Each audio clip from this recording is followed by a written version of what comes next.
Friends, I'm back so that we can talk more about our health and wellness this year, because we've decided that it will be faith and works.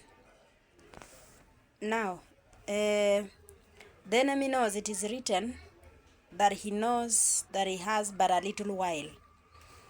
So how is he going to harvest as many souls as possible before the Son of Man comes back?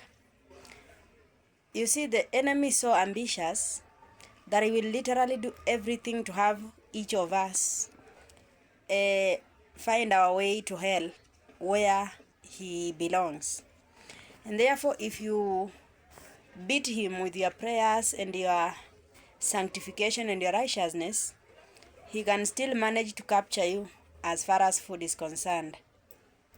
You know, food controls our mentality, it affects our emotions as well as our feelings.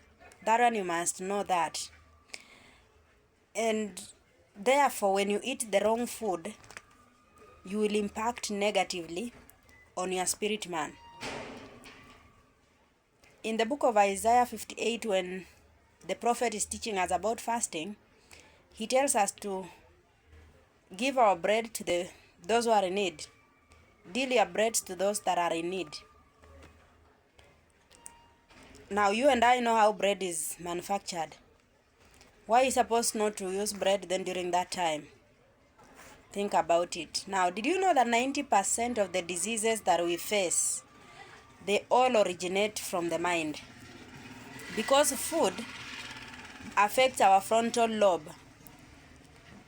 Because that is where now we are able to connect with our spirit man. That's why I've told you before, people in the dark world cares for their health so much, because they need all the energy to operate. They work day and night. They don't have time to sleep. Unlike we believers, we have time to relax and wait for prophecies to be told of our lives. Therefore, you have to be very careful. If you check around the world right now, there are more strange diseases.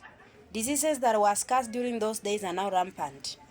Children with whom we grew together, right now, if you look at the age mates of your own children, you'll wonder how many are autistic, how many have very weird, strange diseases. Some of them are even undergoing dialysis now at this early age. We are not blaming the children. The devil has infiltrated in the food industry, and he will do everything possible to harvest as many souls as possible.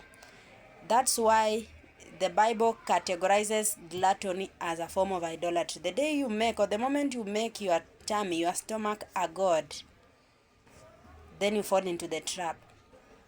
There is a time back, the cigarette companies were, they had a legal suit against them because of the cases of cancer that were being manifested due to the usage of their products. Now, these people are businessmen. They did not quit and go back home. No. They basically joined the food companies and industries.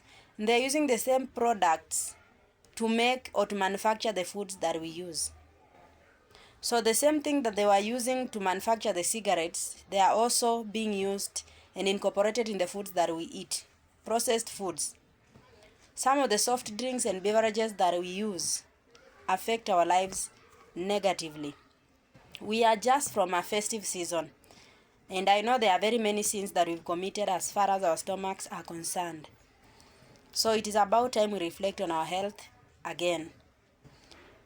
It's encouraged, and I would encourage everybody to eat fresh and clean food, because these fresh and clean foods, they channel the right energy in our bodies. It's good to eat living foods. And when I talk about living foods, you know, most of the times we prefer to eat cooked food because it has a good taste, it's more palatable. But it's also good to go and try living foods. What do I mean? Try salads, try raw foods, especially the vegetables. You can try them raw. They will always generate energy. You know, dead food or the processed foods steal the energy. God created man from clay, soil on the ground, and that's exactly where the foods grow. So there's a very high connection between you and the foods that you eat. That's why it's encouraged to eat living foods, because they generate the right energy. There are some things that we will keep on going for deliverance prayers, but they will never work. For as long as you have a poor lifestyle, a poor diet, deliverance prayers will never work. Because as we are praying so much for you to receive the deliverance, but there is also a hindering factor that is holding you back because of the foods that you love to eat. I am not here to reprimand you for having eaten the wrong foods or to totally change your lifestyle, but it's an encouragement, because we need each other in this journey. We need each other in this journey. And therefore, it's encouraged that we observe a clean lifestyle for us to live much longer. Don't turn your tummy into a god. It's a new year. I will not come here with prophecies and say, receive a marriage this year, receive a visa to fly to America this year. The change will begin with us. If you renew your mind, this year is going to be great. So why can't you try renewing your mind by changing even the lifestyle that you've been living? I know you are trying your best, and I pray that God directs your footsteps. Shalom, brethren.